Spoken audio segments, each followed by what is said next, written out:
Živijo v novem vlogu, mi smo danes kar produktivni, smo se že ustavili na poti in nafilali uspešno plin. V bistvu na maroške zaloge poceni plina počasi začenjajo kopneti, malo čez polovico zalog smo porabili, tako da sva raje nafilala. Tukaj je sicer precej dražji plin kot v Maroku, ampak še vedno recimo za polnjenje 10-kilske jeklenke sva dala 25 €. Pri nas bi bila pa mislim, da je 35 zdaj menjava. Tako da v resnici so še vedno kar zadovoljna s ceno, čeprav je to Švedska, pa ne bi bila tako draga. Ja, potem smo šli pa še do tega mobilnega operaterja, ker sva rekla, da sva aktivirala kartico in zakupila mobilne podatke. Tudi te niso ful poceni, 100 giga je bilo 38 € za en mesec. Tako da ja, ni ful poceni, ampak ni pa tudi ful drago, tako da sva še kar zadovoljna, da bova zdaj končno malo bolj brezskrbno brskala po netu.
En poglavitnih razlogov, zakaj smo prišli na Švedsko, je, da so povsod jezera, tako da lahko zraven prespiš in da so okrog lepe sprehajalne poti, tako da smo včeraj recimo popoldne in danes zjutraj šli na lep sprehod 3-kilometrski, kar res paše in nama in šnovki. Ja, res je bilo ful lepo in okrog jezera, to je v bistvu en del ene daljše poti, tako da so tudi bivaki narejeni in kurišča in zraven že drva preštimana, tako da tudi če si pohodnik tle po Švedskem, ti res ni hudega. In lepe hiške, Ja. tako da se slinaš in občuduješ in si želiš, da bi bil ti tudi v eni izmed njih. Ja, res so ful lepe. Gremo pa zdaj danes naprej, v bistvu se bomo peljali enih 100 kilometrov naprej proti enemu nacionalnemu parku.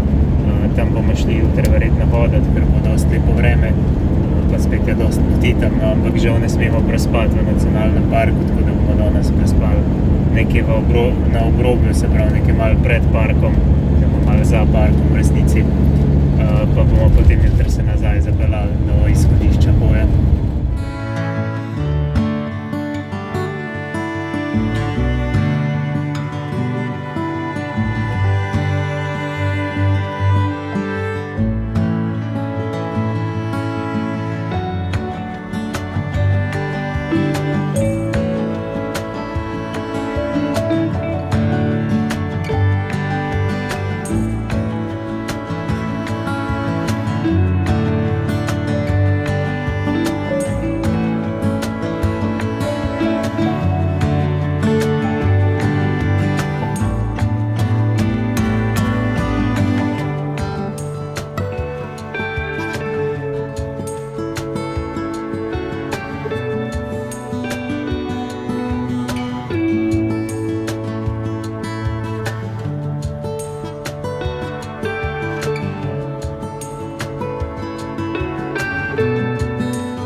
Naravni park Osnan je bil ustanovljen leta 2018 in obsega skoraj 20 000 hektarjev površine.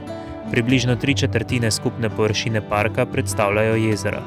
To območje je znano po svoji izjemni biodiverziteti in neokrnjeni naravi, zato je idealno za ljubitelje narave, pohodnike in opazovalce ptic.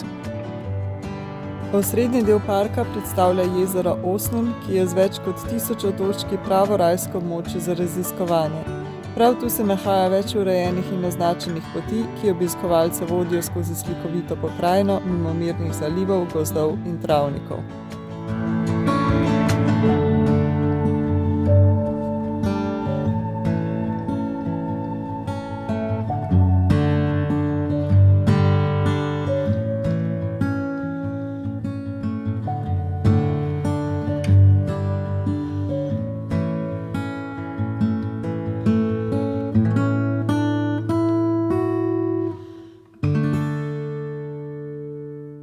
No, smo prišli s pohoda in se odpeljali do istega placa, kot smo včeraj prespali.